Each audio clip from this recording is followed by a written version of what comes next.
Ankanan si farsu halli tolef miti Lubbu koo fi yaaddo koo isatti gateeti Tasayin gogaani lageen abdii kooti Ifanni na baasuus bakkalcha bariiti Fakkaadhu haala bojuun ilaala Anoo sin aarsu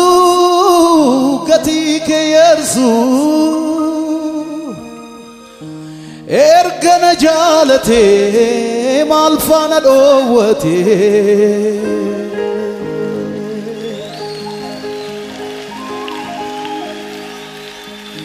Shele bede bede bede bede bede bede bede bede bede bede bede bede bede ya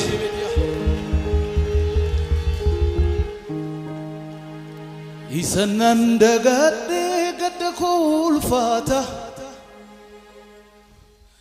Namni susinala kamin jirata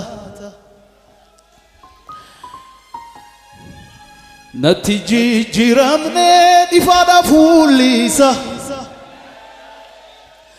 Bukka ebbasati qeekootti roobsa